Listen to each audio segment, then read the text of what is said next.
सूरह बकरा की जहाँ पर तिलावत होती है वहाँ से जिन शयातीन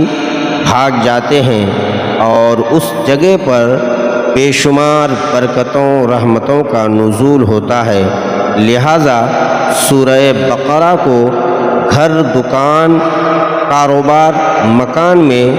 ज़रूर सुने। इंशाअल्लाह बरकत ही बरकत होगी। लिहाजा समाअत करें। अऊज़ु बिल्लाहि मिनश शैतानिर रजीम। बिस्मिल्लाहिर रहमानिर रहीम। अलिफ लाम मीम। ज़ालिकल किताबु ला रैब फ़ीहि हुदल लिलमुत्तक़ीन अल्लज़ीना युमिनूना बिल-ग़ैबि व युक़ीमूनस सलाता व मिम्मा रज़क़नाहुम युनफ़िक़ून। वल्लज़ीना युमिनूना बिमा उन्ज़िला इलैका व मा उन्ज़िला मिन क़ब्लिका व बिल-आख़िरति हुम युक़िनून। उलाइका अला हुदन मिन रब्बिहिम व उलाइका हुमुल मुफ़्लिहून। इन्नल्लज़ीना कफ़रू सवाउन अलैहिम अअन्ज़रतहुम अम लम तुन्ज़िरहुम ला युमिनून। ख़तमल्लाहु अला क़ुलूबिहिम व अला समइहिम व अला अबसारिहिम गिशावतुन व लहुम अज़ाबुन अज़ीम। व मिनन नासि मन यक़ूलु आमन्ना बिल्लाहि व बिल यौमिल आख़िर व मा हुम बिमुमिनीन। युख़ादिऊन अल्लाह वल्लज़ीना आमनू व मा यख़दऊन इल्ला अन्फुसहुम व मा यशऊरून। फ़ी क़ुलूबिहिम मरदुन फ़ज़ादहुमुल्लाहु मरदा व लहुम अज़ाबुन अलीमुन बिमा कानू यकज़िबून। व इज़ा क़ील लहुम ला तुफ़सिदू फ़िल अर्दि क़ालू इन्नमा नहनु मुस्लिहून। अला इन्नहुम हुमुल मुफ़सिदून वलाकिन ला यशऊरून। व इज़ा क़ील लहुम आमिनू कमा आमन अन्नास क़ालू अनु'मिनु कमा आमन अस्सुफ़हाअ अला इन्नहुम हुमुस सुफ़हाअ वलाकिन ला यअलमून। व इज़ा लक़ुल लज़ीना आमनू क़ालू आमन्ना व इज़ा ख़लौ इला शयातीनिहिम क़ालू इन्ना मअकुम इन्नमा नहनु मुस्तहज़िऊन। अल्लाहु यस्तहज़िउ बिहिम व यमुद्दुहुम फ़ी तुग़यानिहिम यअमहून। उलाइका الذين اشتروا الضلالة بالهدى فما ربحت تجارتهم وما كانوا مهتدين. مثلهم كمثل الذي استوقد نارا فلما أضاءت ما حوله ذهب الله بنورهم وتركهم في ظلمات لا يبصرون. صم بكم عمي فهم لا يرجعون. أو كصيب من السماء فيه ظلمات ورعد وبرق يجعلون أصابعهم في آذانهم من الصواعق حذر الموت والله محيط بالكافرين. يكاد البرق يخطف أبصارهم كلما أضاء لهم مشوا فيه وإذا أظلم عليهم قاموا ولو شاء الله لذهب بسمعهم وأبصارهم إن الله على كل شيء قدير. يا أيها الناس اعبدوا ربكم الذي خلقكم والذين من قبلكم لعلكم تتقون. الذي جعل لكم الأرض فراشا والسماء بناء وأنزل من السماء ماء فأخرج به من الثمرات رزقا لكم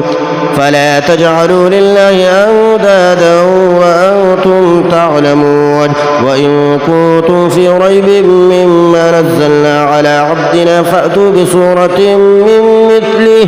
وادعوا شهداءكم من دون الله إن كنتم صادقين. فإن لم تفعلوا ولن تفعلوا فاتقوا النار التي وقودها الناس والحجارة أعدت للكافرين. وبشر الذين آمنوا وعملوا الصالحات أن لهم جنات تجري من تحتها الأنهار كلما رزقوا منها من ثمرة رزقا قالوا هذا الذي رزقنا من قبل وأوتوا به متشابها ولهم فيها أزواج مطهرة وهم فيها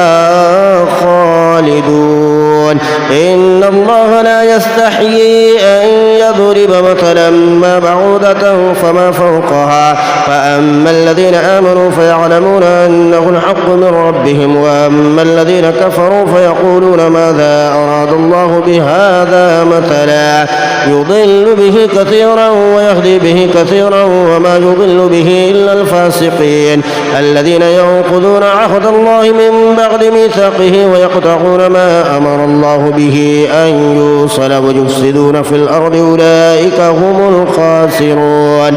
كيف تكفرون بالله وكنتم أمواتا فأحياكم ثم يميتكم ثم يحييكم ثم إليه ترجعون هو الذي خلق لكم ما في الأرض جميعا ثم استوى إلى السماء فسواهن 7 سماوات وهو بكل شيء عليم وإذ قال ربك للملائكة إني جاعل في الأرض خليفة قالوا أتجعل فيها من يفسد فيها ويسفك الدماء ونحن نسبح بحمدك ونقدس لك قال إني أعلم ما لا تعلمون وعلم آدم الأسماء كلها ثم عرضهم على الملائكة فقال أنبئوني بأسماء هؤلاء إن كنتم صادقين قالوا سبحانك لا علم لنا إلا ما علمتنا إنك أنت العليم الحكيم قال يا آدم أنبئهم بأسمائهم فلما أنبأهم بأسمائهم قال ألم أقل لكم إني أعلم غيب السماوات والأرض وأعلم ما تبدون وما كنتم تكتمون وإذ قلنا للملائكة اسجدوا لآدم فسجدوا إلا إبليس أبى واستكبر وكان من الكافرين وقلنا يا آدم اسكن أنت وزوجك الجنة وكلا منها رغدا حيث شئتما ولا تقربا هذه الشجرة فتكونا من الظالمين فأزلهما الشيطان عنها فأخرجهما مما كانا فيه وقلنا اهبطوا بعضكم لبعض عدو ولكم في الأرض مستقر ومتاع إلى حين فتلقى آدم من ربه كلمات فتاب عليه إنه هو التواب الرحيم قلنا اهبطوا منها جميعا فإما يأتينكم مني هدى فمن تبع هداي فلا خوف عليهم ولا هم يحزنون والذين كفروا وكذبوا بآياتنا أولئك أصحاب النار هم فيها خالدون يا بني إسرائيل اذكروا نعمتي التي أنعمت عليكم وأوفوا بعهدي أوف بعهدكم وإياي فارهبون وآمنوا بما أنزلت مصدقا لما معكم ولا تكونوا أول كافر به ولا تشتروا بآياتي ثمنا قليلا وإياي فاتقون ولا تلبسوا الحق بالباطل وتكتموا الحق وأنتم تعلمون وأقيموا الصلاة وآتوا الزكاة واركعوا مع الراكعين أتأمرون الناس بالبر وتنسون أنفسكم وأنتم تتلون الكتاب فلا تعقلون واستعينوا بالصبر والصلاة وإنها لكبيرة إلا على الخاشعين الذين يظنون أنهم ملاقو ربهم وأنهم إليه راجعون يا بني إسرائيل اذكروا نعمتي التي أنعمت عليكم وأني فضلتكم على العالمين واتقوا يوما لا تجزي نفس عن نفس شيئا ولا يقبل منها شفاعة ولا يؤخذ منها عدل ولا هم ينصرون وإذ نجيناكم من آل فرعون يسومونكم سوء العذاب يذبحون أبناءكم ويستحيون نساءكم وفي ذلكم بلاء من ربكم عظيم وإذ فرقنا بكم البحر فأنجيناكم وأغرقنا آل فرعون وأنتم تنظرون وإذ واعدنا موسى 40 ليلة ثم اتخذتم العجل من بعده وأنتم ظالمون ثم عفونا عنكم من بعد ذلك لعلكم تشكرون وإذ آتينا موسى الكتاب والفرقان لعلكم تهتدون وإذ قال موسى لقومه يا قوم إنكم ظلمتم أنفسكم باتخاذكم العجل فتوبوا إلى بارئكم فاقتلوا أنفسكم ذلكم خير لكم عند بارئكم فتاب عليكم إنه هو التواب الرحيم وإذ قلتم يا موسى لن نؤمن لك حتى نرى الله جهرة فأخذتكم الصاعقة وأنتم تنظرون ثم بعثناكم من بعد موتكم لعلكم تشكرون وظللنا عليكم الغمام وأنزلنا عليكم المن والسلوى كلوا من طيبات ما رزقناكم وما ظلمونا ولكن كانوا أنفسهم يظلمون وإذ قلنا ادخلوا هذه القرية فكلوا منها حيث شئتم رغدا وادخلوا الباب سجدا وقولوا حتة نغفر لكم خطاياكم وسنزيد المحسنين فبدل الذين ظلموا قولا غير الذي قيل لهم فأنزلنا على الذين ظلموا رجزا من السماء بما كانوا يفسقون وإذ استسقى موسى لقومه فقل اضرب بعصاك الحجر فانفجرت منه 12 عينا قد علم كل أناس مشربهم كلوا واشربوا من رزق الله ولا تعثوا في الأرض مفسدين وإذ قلتم يا موسى لن نصبر على طعام واحد فادع لنا ربك يخرج لنا مما تنبت الأرض من بقلها وقثائها وفومها وعدسها وبصلها قال تستبدلون الذي هو أدنى بالذي هو خير اهبطوا مصرا فإن لكم ما سألتم وضربت عليهم الذلة والمسكنة وباءوا بغضب من الله ذلك بأنهم كانوا يكفرون بآيات الله ويقتلون النبيين بغير الحق ذلك بما عصوا وكانوا يعتدون إن الذين آمنوا والذين هادوا والنصارى والصابئين من آمن بالله واليوم الآخر وعمل صالحا فلهم أجرهم عند ربهم ولا خوف عليهم ولا هم يحزنون وإذا أخذنا ميثاقكم ورفعنا فوقكم الطور خذوا ما آتيناكم بقوة واذكروا ما فيه لعلكم تتقون ثم توليتم من بعد ذلك فلولا فضل الله عليكم ورحمته لكنتم من الخاسرين ولقد علمتم الذين اعتدوا منكم في السبت فقلنا لهم كونوا قردة خاسئين فجعلناها نكالا لما بين يديها وما خلفها وموعظة للمتقين وإذ قال موسى لقومه إن الله يأمركم أن تذبحوا بقرة قالوا وتتخذنا هزوا قال أعوذ بالله أن أكون من الجاهلين قالوا ادع لنا ربك يبين لنا ما هي قال إنه يقول إنها بقرة لا فارض ولا بكر عوان بين ذلك فافعلوا ما تؤمرون قالوا ادع لنا ربك يبين لنا ما لونها قال إنه يقول إنها بقرة صفراء فاقع لونها تسر الناظرين قالوا ادع لنا ربك يبين لنا ما هي إن البقرة شابه علينا وإنا إن شاء الله لمهتدون قال إنه يقول إنها بقرة لا ذلول تثير الأرض ولا تسقي الحرث مسلمة لا شية فيها قالوا الآن جئت بالحق فذبحوها وما كادوا يفعلون وإذا قتلتم نفسا فادارأتم فيها والله مخرج ما كنتم تكتمون فقلنا اضربوه ببعضها كذلك يحيي الله الموتى ويريكم آياته لعلكم تعقلون ثم قست قلوبكم من بعد ذلك فهي كالحجارة أو أشد قسوة وإن من الحجارة لما يتفجر منه الأنهار وإن منها لما يشقق فيخرج منه الماء وإن منها لما يهبط من خشية الله وما الله بغافل عما تعملون أفتطمعون أن يؤمنوا لكم وقد كان فريق منهم يسمعون كلام الله ثم يحرفونه من بعد ما قالوه وهم يعلمون وإذا لقوا الذين آمنوا قالوا آمنا وإذا خلا بعضهم إلى بعض قالوا وتحدثونهم بما فتح الله عليكم ليحاجوكم به عند ربكم أفلا تعقلون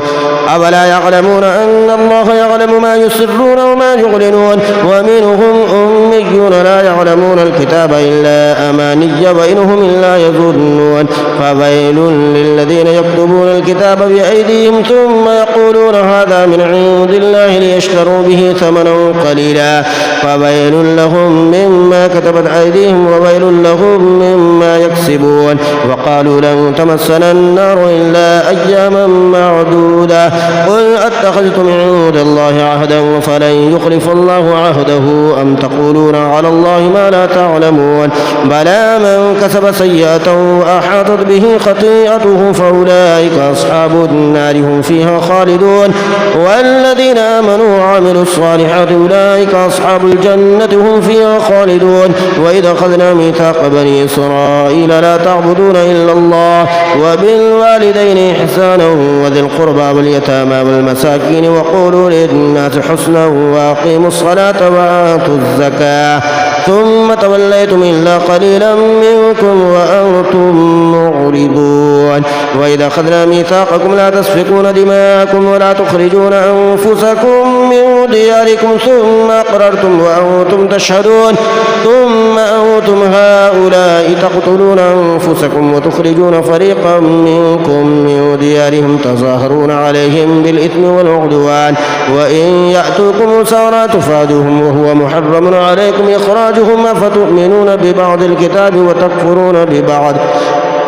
فما جزاء من يفعل ذلك منكم إلا خزي في الحياة الدنيا ويوم القيامة يردون إلى أشد العذاب وما الله بغافل عما تعملون أولئك الذين اشتروا الحياة الدنيا بالآخرة فلا يخفف عنهم العذاب ولا هم ينصرون ولقد آتينا موسى الكتاب وقفينا من بعده بالرسل وآتينا عيسى ابن مريم البينات وأيدناه بروح القدس أفكلما جاءكم رسول بما لا تهوى أنفسكم استكبرتم ففريقا كذبتم وفريقا تقتلون وقالوا قلوبنا غلف بل لعنهم الله بكفرهم فقليلا ما يؤمنون ولما جاءهم كتاب من عند الله مصدق لما معهم وكانوا من قبل يستفتحون على الذين كفروا فلما جاءهم ما عرفوا كفروا به فلعنة الله على الكافرين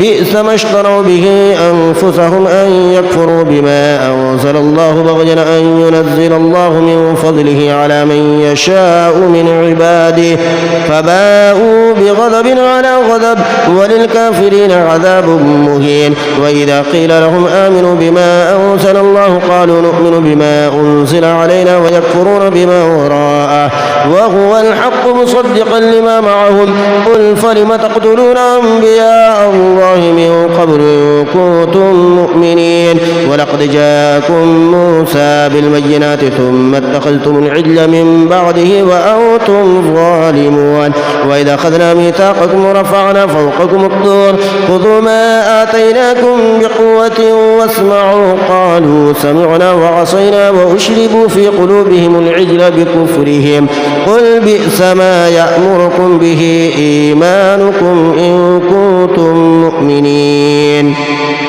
قل إن كانت لكم الدار الآخرة عند الله خالصة من دون الناس فتمنوا الموت إن كنتم صادقين ولن يتمنوه أبدا بما قدمت أيديهم والله عليم بالظالمين ولتجدنهم أحرص الناس على حياة ومن الذين أشركوا يود أحدهم لو يعمر 1000 سنة وما هو بمزحزحه من العذاب أن يعمر والله والله بصير بما يعملون قل من كان عدوا لجبريل فإنه نزله على قلبك بإذن الله مصدقا لما بين يديه وهدى وبشرى للمؤمنين من كان عدوا لله وملائكته ورسله وجبريل وميكال فإن الله عدو للكافرين ولقد أنزلنا إليك آيات بينات وما يكفر بها إلا الفاسقون أفكلما عاهدوا عهدا نبذه فريق منهم بل أكثرهم لا يؤمنون ولما جاءهم رسول من عند الله مصدق لما معهم نبذ فريق من الذين أوتوا الكتاب كتاب الله وراء ظهورهم كأنهم لا يعلمون واتبعوا ما تتلو الشياطين على ملك سليمان وما كفر سليمان ولكن الشياطين كفروا يعلمون الناس السحر وما أنزل على الملكين ببابل هاروت وماروت وما يعلمان من أحد حتى يقولا إنما نحن فتنة فلا تكفر فيتعلمون منهما ما يفرقون به بين المرء وزوجه وما هم بضارين به من أحد إلا بإذن الله ويتعلمون ما يضرهم ولا ينفعهم ولقد علموا لمن اشتراه ما له في الآخرة من خلاق ولبئس ما شروا به أنفسهم لو كانوا يعلمون ولو أنهم آمنوا واتقوا لمثوبة من عند الله خير لو كانوا يعلمون يا أيها الذين آمنوا لا تقولوا راعنا وقولوا انظرنا واسمعوا وللكافرين عذاب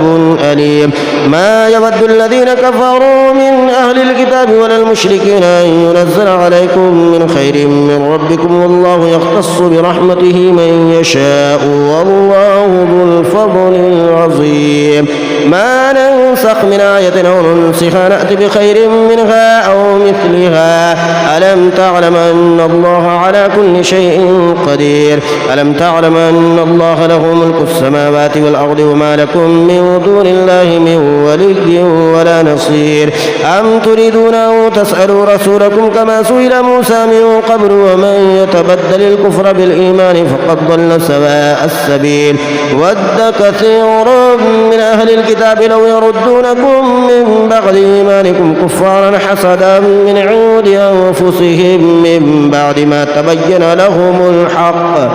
فاعفوا واصفحوا حتى يأتي الله بأمره إن الله على كل شيء قدير وأقيموا الصلاة وآتوا الزكاة وما تقدموا لأنفسكم من خير تجدوه عند الله إن الله بما تعملون بصير وقالوا لن يدخل الجنة إلا من كان هودا أو نصارى تلك أمانيهم قل هاتوا برهانكم إن كنتم صادقين بلى من أسلم وجهه لله وهو محسن فله أجره عند ربه ولا خوف عليهم ولا هم يحزنون وقالت اليهود ليست النصارى على شيء وقالت النصارى ليست اليهود على شيء وهم يتلون الكتاب كذلك قال الذين لا يعلمون مثل قولهم فالله يحكم بينهم يوم القيامة فيما كانوا فيه يختلفون ومن أظلم ممن منع مساجد الله أن يذكر فيها اسمه وسعى في خرابها أولئك ما كان لهم أن يدخلوها إلا خائفين لهم في الدنيا خزي ولهم في الآخرة عذاب عظيم ولله المشرق والمغرب فأينما تولوا فثم وجه الله إن الله واسع عليم وقالوا اتخذ الله ولدا سبحانه بل له ما في السماوات والأرض كل له قانتون بديع السماوات والأرض وإذا قضى أمرا فإنما يقول له كن فيكون وقال الذين لا يعلمون لولا يكلمنا الله أو تأتينا آية كذلك قال الذين من قبلهم مثل قولهم تشابهت قلوبهم قد بينا الآيات لقوم يوقنون إنا أرسلناك بالحق بشيرا ونذيرا ولا تسأل عن أصحاب الجحيم ولن ترضى عنك اليهود ولا النصارى حتى تتبع ملتهم قل إن هدى الله هو الهدى ولئن اتبعت أهواءهم جاءهم بعد الذي جاءك من العلم ما لك من الله من ولي ولا نصير الذين آتيناهم الكتاب يتلونه حق تلاوته أولئك يؤمنون به ومن يكفر به فأولئك هم الخاسرون يا بني إسرائيل اذكروا نعمتي التي أنعمت عليكم وأني فضلتكم على العالمين واتقوا يوما لا تجزي نفس عن نفس شيئا ولا يقبل منها عدل ولا تنفعها شفاعة ولا هم ينصرون وإذ ابتلى إبراهيم ربه بكلمات فأتمهن قال إني جاعلك للناس إماما قال ومن ذريتي قال لا ينال عهد الظالمين وإذ جعلنا البيت مثابة للناس وأمنا واتخذوا من مقام إبراهيم مصلى وعهدنا إلى إبراهيم وإسماعيل أن طهرا بيتي للطائفين والعاكفين والركع السجود وإذ قال إبراهيم رب اجعل هذا بلدا آمنا وارزق أهله من الثمرات من آمن منهم بالله واليوم الآخر قال ومن كفر فأمتعه قليلا ثم أضطره إلى عذاب النار وبئس المصير وإذ يرفع إبراهيم القواعد من البيت وإسماعيل ربنا تقبل منا إنك أنت السميع العليم ربنا واجعلنا مسلمين لك ومن ذريتنا أمة مسلمة لك وأرنا مناسكنا وتب علينا إنك أنت التواب الرحيم ربنا وابعث فيهم رسولا منهم يتلو عليهم آياتك ويعلمهم الكتاب والحكمة ويزكيهم إنك أنت العزيز الحكيم ومن يرغب عن ملة إبراهيم إلا من سفه نفسه ولقد اصطفيناه في الدنيا وإنه في الآخرة لمن الصالحين إذ قال له ربه أسلم قال أسلمت لرب العالمين ووصى بها إبراهيم بنيه ويعقوب يا بني إن الله اصطفى لكم الدين فلا تموتن إلا وأنتم مسلمون أم كنتم شهداء إذ حضر يعقوب الموت إذ قال لبنيه ما تعبدون من بعدي قالوا نعبد إلهك وإله آبائك إبراهيم وإسماعيل وإسحاق إلها واحدا ونحن له مسلمون تلك أمة قد خلت لها ما كسبت ولكم ما كسبتم ولا تسألون عما كانوا يعملون وقالوا كونوا هودا أو نصارى تهتدوا قل بل ملة إبراهيم حنيفا وما كان من المشركين قولوا آمنا بالله وما أنزل إلينا وما أنزل إلى إبراهيم وإسماعيل وإسحاق ويعقوب والأسباط وما أوتي موسى وعيسى وما أوتي النبيون من ربهم لا نفرق بين أحد منهم ونحن له مسلمون فإن آمنوا بمثل ما آمنتم به فقد اهتدوا وإن تولوا فإنما هم في شقاق فسيكفيكهم الله وهو السميع العليم صبغة الله ومن أحسن من الله صبغة ونحن له عابدون قل أتحاجوننا في الله وهو ربنا وربكم ولنا أعمالنا ولكم أعمالكم ونحن له مخلصون أم تقولون إن إبراهيم وإسماعيل وإسحاق ويعقوب والأسباط كانوا هودا أو نصارى قل أأنتم أعلم أم الله ومن أظلم ممن كتم شهادة عنده من الله وما الله بغافل عما تعملون تلك أمة قد خلت لها ما كسبت ولكم ما كسبتم ولا تسألون عما كانوا يعملون سيقول السفهاء من الناس ما ولاهم عن قبلتهم التي كانوا عليها قل لله المشرق والمغرب يهدي من يشاء إلى صراط مستقيم وكذلك جعلناكم أمة وسطا لتكونوا شهداء على الناس ويكون الرسول عليكم شهيدا وما جعلنا القبلة التي كنت عليها إلا لنعلم من يتبع الرسول ممن ينقلب على عقبيه وإن كانت كبيرة إلا على الذين هدى الله وما كان الله ليضيع إيمانكم إن الله بالناس لرؤوف رحيم قد نرى تقلب وجهك في السماء فلنولينك قبلة ترضاها فول وجهك شطر المسجد الحرام وحيث ما كنتم فولوا وجوهكم شطره وإن الذين أوتوا الكتاب ليعلمون أنه الحق من ربهم وما الله بغافل عما يعملون ولئن أتيت الذين أوتوا الكتاب بكل آية ما تبعوا قبلتك وما أنت بتابع قبلتهم وما بعضهم بتابع قبلة بعض ولئن اتبعت أهواءهم من بعد ما جاءك من العلم إنك إذا لمن الظالمين الذين آتيناهم الكتاب يعرفونه كما يعرفون أبناءهم وإن فريقا منهم ليكتمون الحق وهم يعلمون الحق من ربك فلا تكونن من الممترين ولكل وجهة هو موليها فاستبقوا الخيرات أينما تكونوا يأتي بكم الله جميعا إن الله على كل شيء قدير ومن حيث خرجت فول وجهك شطر المسجد الحرام وإنه للحق من ربك وما الله بغافل عما تعملون ومن حيث خرجت فول وجهك شطر المسجد الحرام وحيث ما كنتم فولوا وجوهكم شطره لئلا يكون للناس عليكم حجة إلا الذين ظلموا منهم فلا تخشوهم واخشوني ولأتم نعمتي عليكم ولعلكم تهتدون كما أرسلنا فيكم رسولا منكم يتلو عليكم آياتنا ويزكيكم ويعلمكم الكتاب والحكمة ويعلمكم ما لم تكونوا تعلمون فاذكروني أذكركم واشكروا لي ولا تكفرون يا أيها الذين آمنوا استعينوا بالصبر والصلاة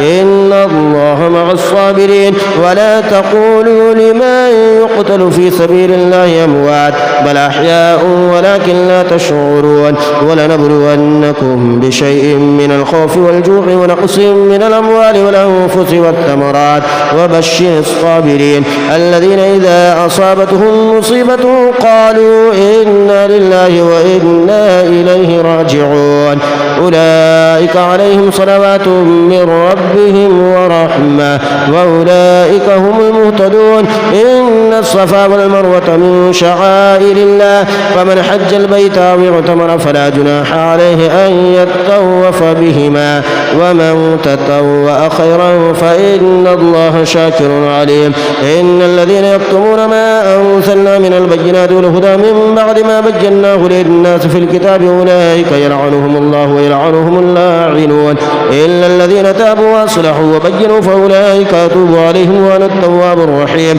إن الذين كفروا وماتوا وهم كفار أولئك عليهم لعنة الله والملائكة والناس أجمعين خالدين فيها لا يخفف عنهم العذاب ولا هم ينظرون وإلهكم إله واحد لا إله إلا هو الرحمن الرحيم إن في خلق السماوات والأرض واختلاف الليل والنهار والفلك التي تجري في البحر بما ينفع الناس وما أنزل الله من السماء من ماء فأحيا به الأرض بعد موتها وبث فيها من كل دابة وتصريف الرياح والسحاب المسخر بين السماء والأرض لآيات لقوم يعقلون ومن الناس من يتخذ من دون الله أندادا يحبونهم كحب الله والذين آمنوا أشد حبا لله ولو يرى الذين ظلموا إذ يرون العذاب أن القوة لله جميعا وأن الله شديد العذاب إذ تبرأ الذين اتبعوا من الذين اتبعوا ورأوا العذاب وتقطعت بهم الأسباب وقال الذين اتبعوا لو أن لنا كرة فنتبرأ منهم كما تبرأوا منا كذلك يريهم الله أعمالهم حسرات عليهم وما هم بخارجين من النار يا أيها الناس كلوا مما في الأرض حلالا طيبا ولا تتبعوا خطوات الشيطان إنه لكم عدو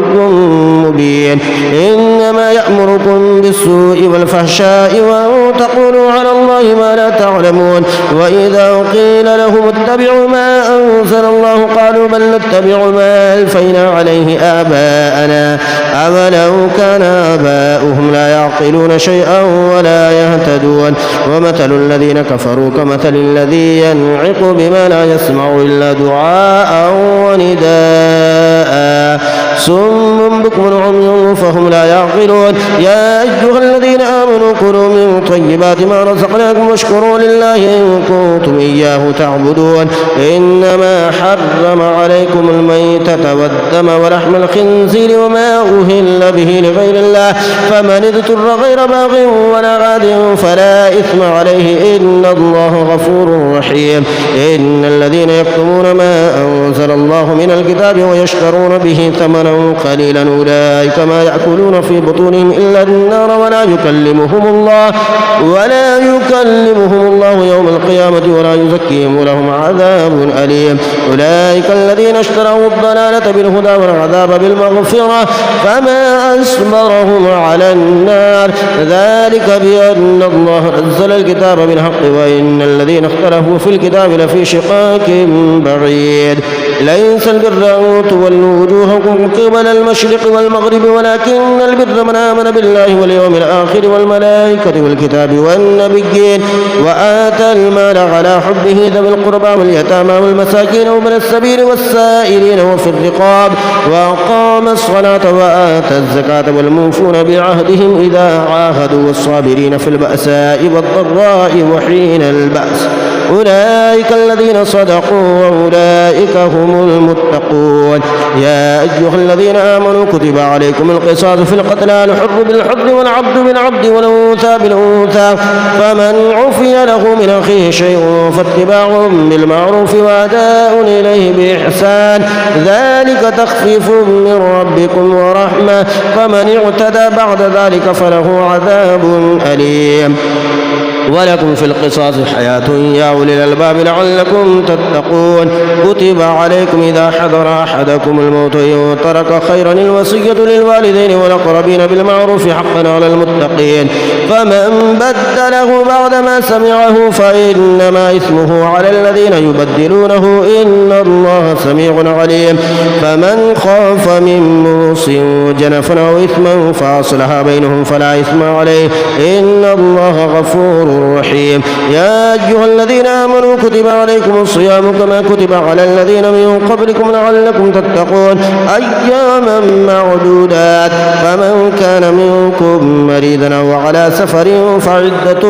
من أيام أخر وعلى الذين يطيقونه فدية طعام مسكين فمن تطوع خيرا فهو خير له وأن تصوموا خير لكم إن كنتم تعلمون شهر رمضان الذي أنزل فيه القرآن هدى للناس وبينات من الهدى والفرقان فمن شهد منكم الشهر فليصم ومن كان مريضا وعلى سفر فعدة من أيام أخر يريد الله بكم اليسر ولا يريد بكم العسر ولتكملوا العدة ولتكبروا الله على ما هداكم ولعلكم تشكرون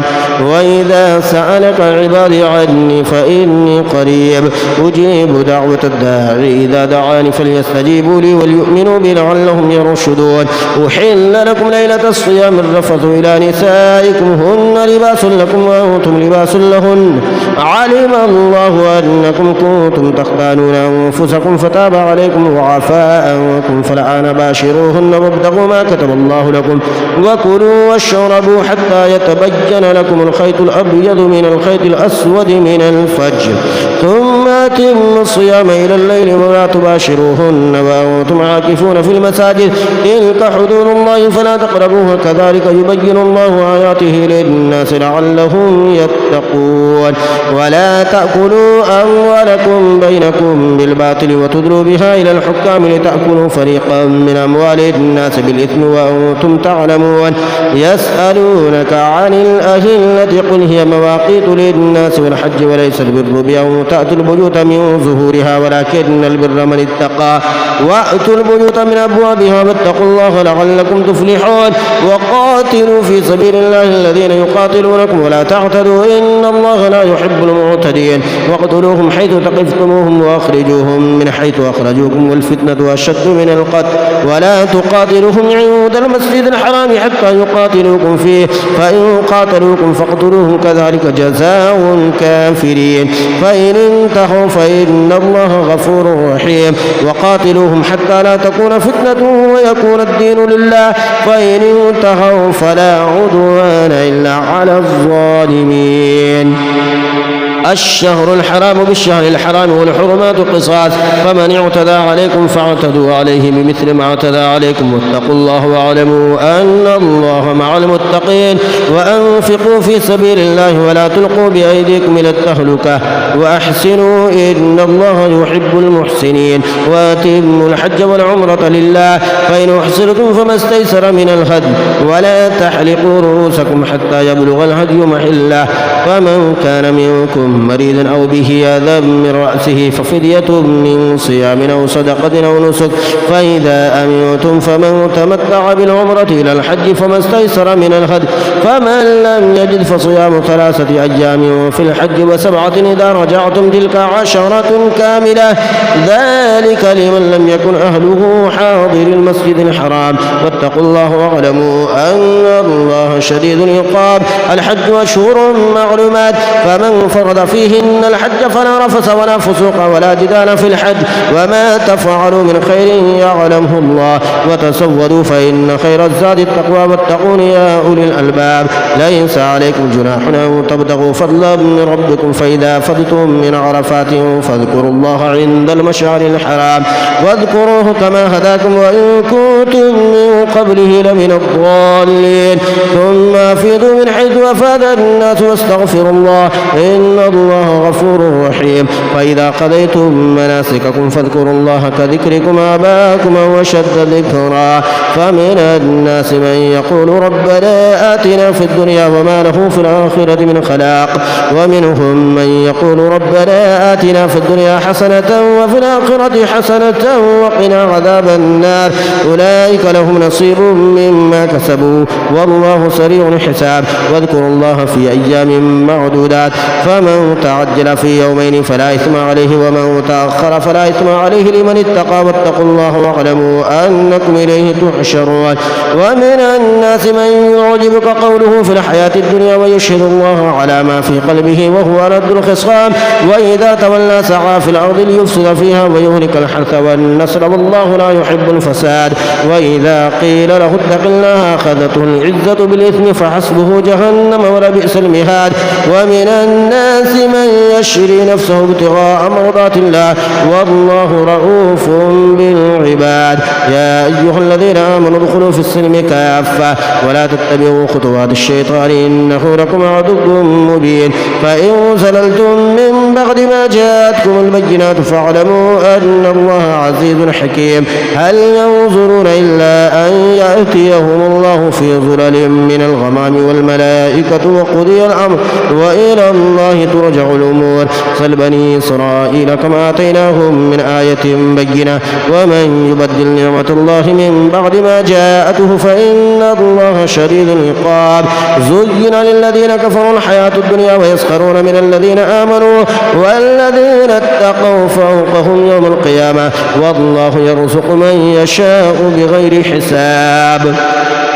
كان الناس أمة واحدة فبعث الله النبيين مبشرين ومنذرين وأنزل معهم الكتاب بالحق ليحكم بين الناس فيما اختلفوا فيه وما اختلف فيه إلا الذين أوتوه من بعد ما جاءتهم البينات بغيا بينهم فهدى الله الذين آمنوا لما اختلفوا فيه من الحق بإذنه والله يهدي من يشاء إلى صراط مستقيم. أم حسبتم أن تدخلوا الجنة ولما يأتكم مثل الذين خلوا من قبلكم مستهم البأساء والضراء وزلزلوا حتى يقول الرسول والذين آمنوا معه متى نصر الله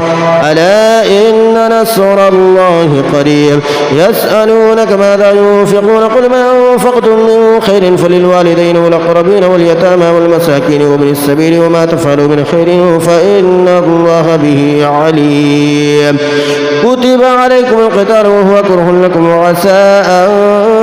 تكرهوا شيئا وهو خير لكم وعسى أن تحبوا شيئا وهو شر لكم والله يعلم وأنتم لا تعلمون يسألونك عن الشهر الحرام قتال فيه قل قتال فيه كبير وصد عن سبيل الله وكفر به والمسجد الحرام وإخراج أهله منه أكبر عند الله والفتنة أكبر من القتل ولا يزالون يقاتلونكم حتى يردوكم عن دينكم إن استطاعوا ومن يرتد منكم عن دينه فيمت وهو كافر فأولئك حبطت أعمالهم في الدنيا والآخرة وأولئك أصحاب النار هم فيها خالدون إن الذين آمنوا والذين هاجروا وجاهدوا في سبيل الله أولئك يرجون رحمة الله والله غفور رحيم يسألونك عن الخمر والميسر قل فيهما إثم كبير ومنافع للناس وإثمهما أكبر من نفعهما ويسألونك ماذا ينفقون قل العفو كذلك يبين الله لكم الآيات لعلكم تتفكرون في الدنيا والآخرة ويسألونك عن اليتامى قل إصلاح لهم خير وإن تخالطوهم فإخوانكم والله يعلم المفسد من المصلح ولو شاء الله لأعنتكم إن الله عزيز حكيم ولا تنكحوا المشركات حتى يؤمن ولأمة مؤمنة خير من مشركة ولو أعجبتكم ولا تنكحوا المشركين حتى يؤمنوا ولعبد مؤمن خير من مشرك ولو أعجبكم أولئك يدعون إلى النار والله يدعو إلى الجنة والمغفرة بإذنه ويبين آياته للناس لعلهم يتذكرون ويسألونك عن المحيض قل هو أذى فاعتزلوا النساء في المحيض ولا تقربوهن حتى يطهرن فإذا تطهرن فأتوهن من حيث أمركم الله إن الله يحب التوابين ويحب المتطهرين نساؤكم حرث لكم فأتوا حرثكم أن شئتم وقدموا لأنفسكم واتقوا الله واعلموا أنكم ملاقوه وبشر المؤمنين ولا تجعلوا الله عرضة لأيمانكم أن تبروا وتتقوا وتصلحوا بين الناس والله سميع عليم لا يؤاخذكم الله باللغو في أيمانكم ولكن يؤاخذكم بما كسبت قلوبكم والله غفور حليم للذين يؤلون من نسائهم تربص 4 أشهر فإن فاءوا فإن الله غفور رحيم وإن عزموا الطلاق فإن الله سميع عليم والمطلقات يتربصن بأنفسهن 3 قروء ولا يحل لهن أن يكتمن ما خلق الله في أرحامهن إن كن يؤمن بالله واليوم الآخر وبعولتهن حق بردهن في ذلك إن أرادوا إصلاحا ولهن مثل الذي عليهن بالمعروف وللرجال عليهن درجة والله عزيز حكيم الطلاق 2 فإمساك بمعروف أو تسريح بإحسان ولا يحل لكم أن تأخذوا مما آتيتموهن شيئا إلا أن يخافا ألا يقيما حدود الله فإن خفتم أن لا يقيما حدود الله فلا جناح عليهما فيما افتدت به تلك حدود الله فلا تعتدوها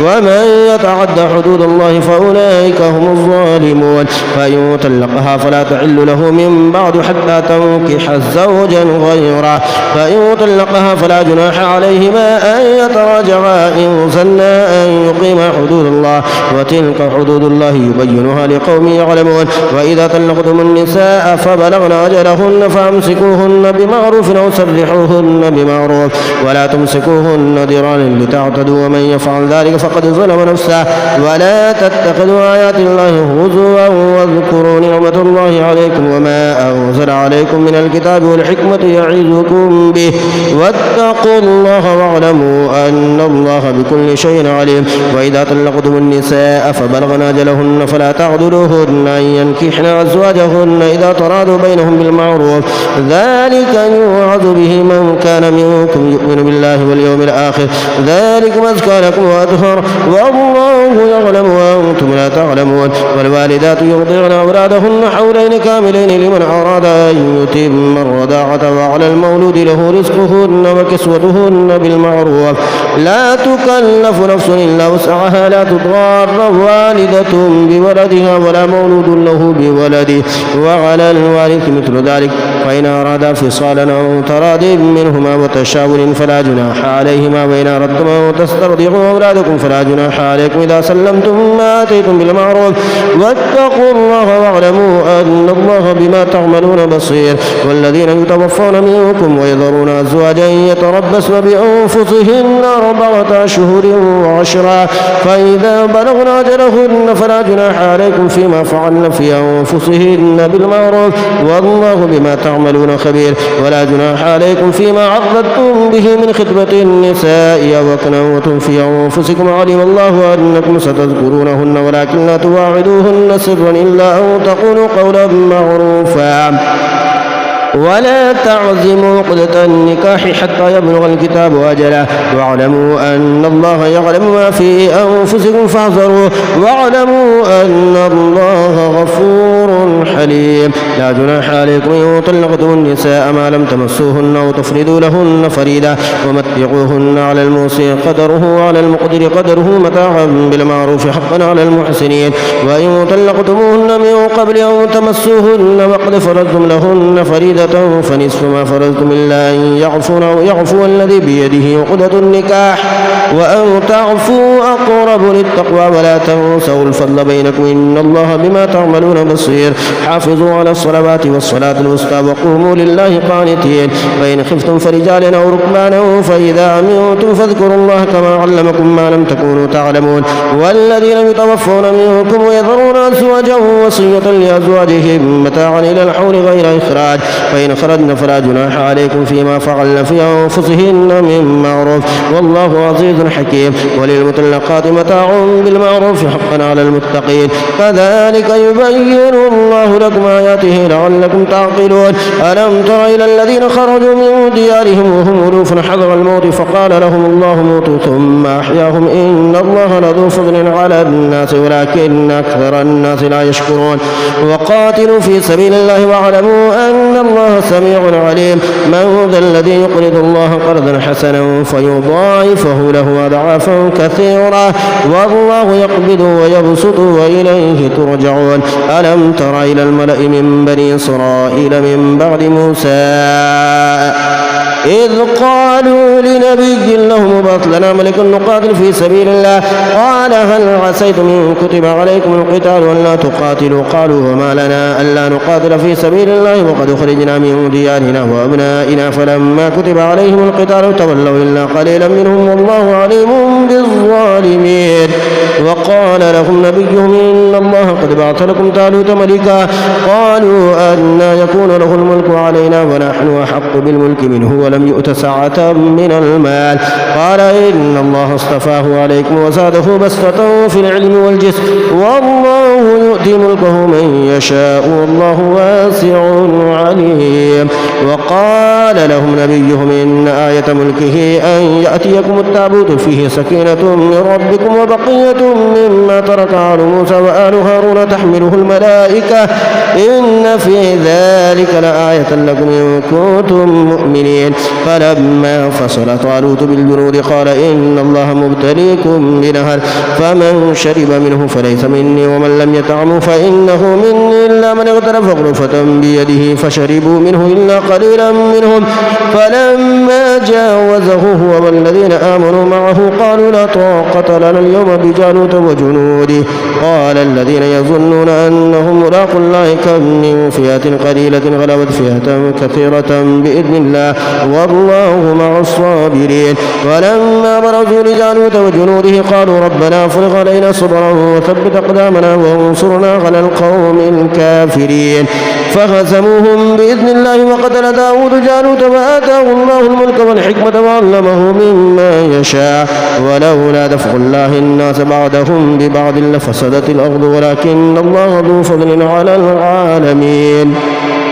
تلك آيات الله نتلوها عليك بالحق وإنك لمن المرسلين. تلك الرسل فضلنا بعضهم على بعض منهم من كلم الله ورفع بعضهم درجات وآتينا عيسى ابن مريم البينات وأيدناه بروح القدس ولو شاء الله ما اقتتل الذين من بعدهم من بعد ما جاءتهم البينات ولكن اختلفوا فمنهم من آمن ومنهم من كفر ولو شاء الله ما اقتتلوا ولكن الله يفعل ما يريد. يا أيها الذين آمنوا أنفقوا مما رزقناكم من قبل أن يأتي يوم لا بيع فيه ولا خلة ولا شفاعة والكافرون هم الظالمون. الله لا إله إلا هو الحي القيوم لا تأخذه سنة ولا نوم له ما في السماوات وما في الأرض من ذا الذي يشفع عنده إلا بإذنه يعلم ما بين أيديهم وما خلفهم ولا يحيطون بشيء من علمه إلا بما شاء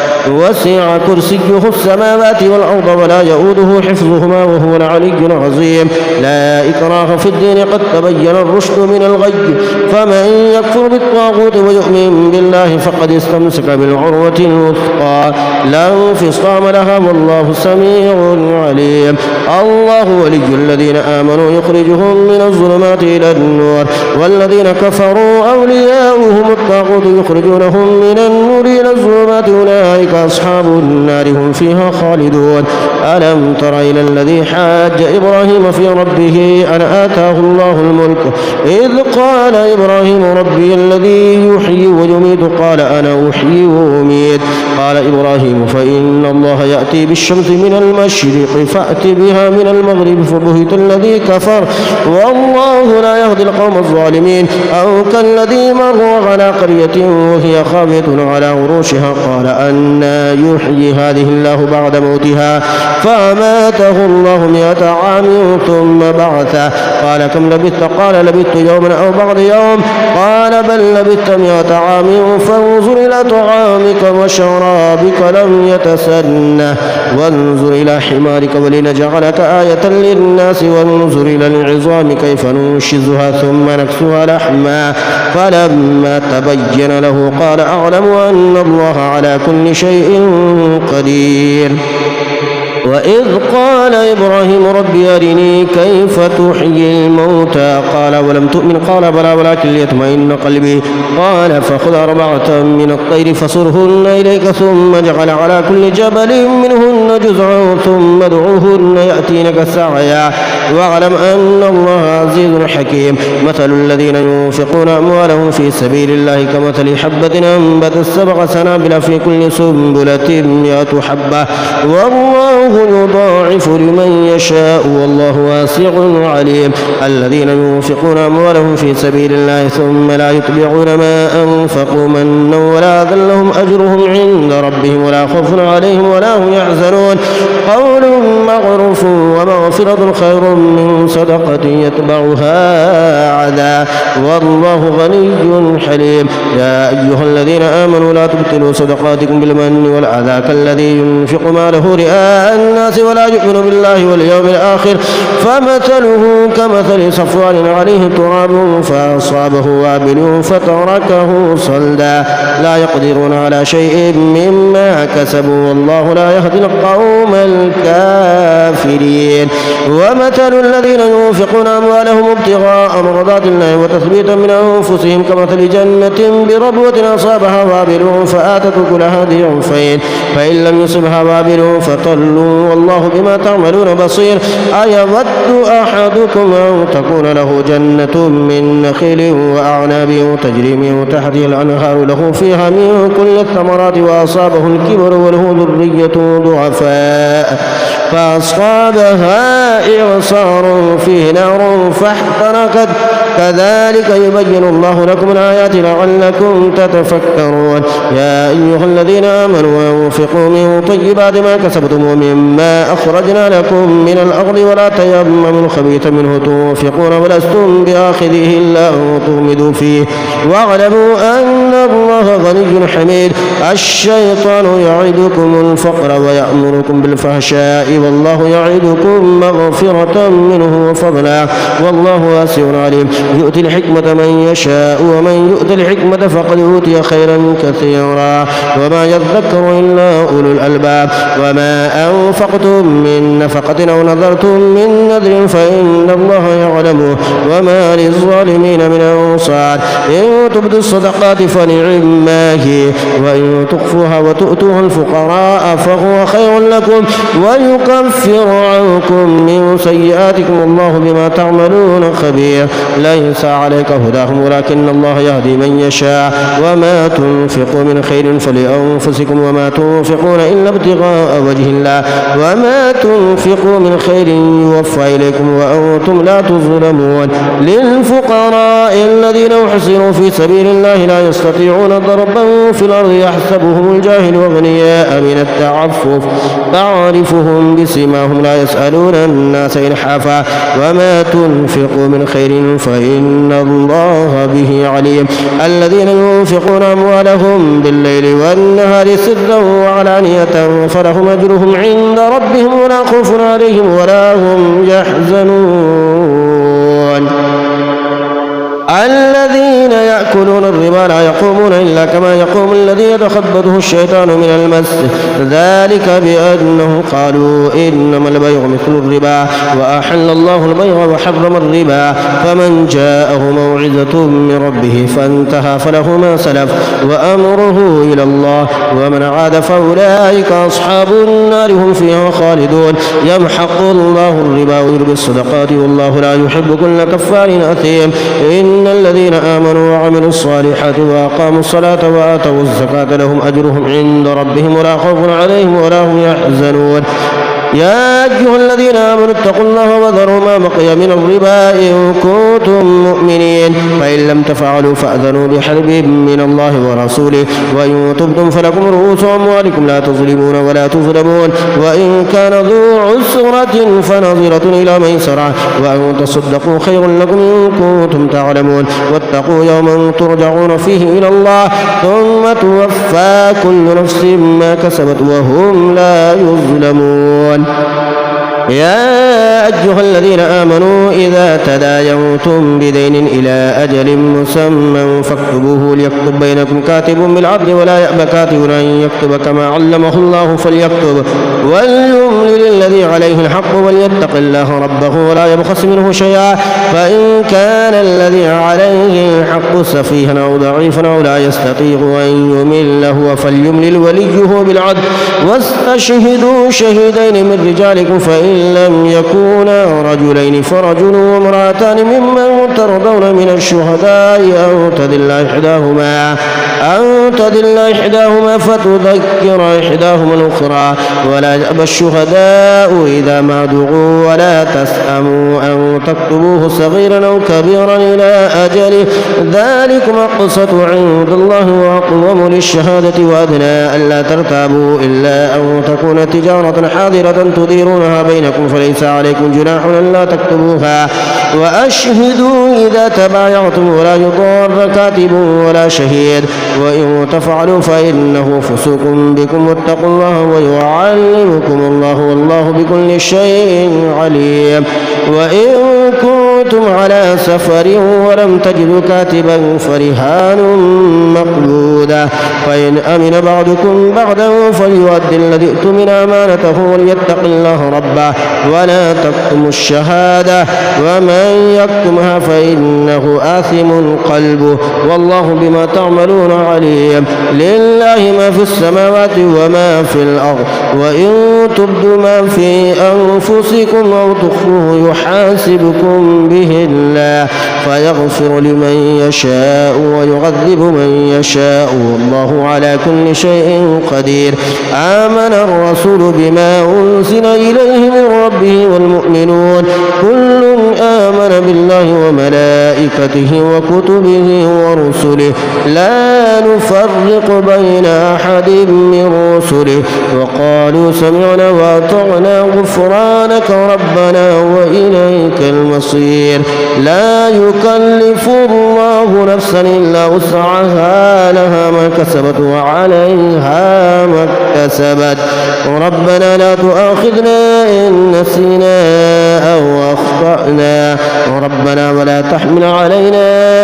إسرا كما حملته على الذين من قبلنا ربنا ولا تحملنا ما لا طاقة لنا به واعف عنا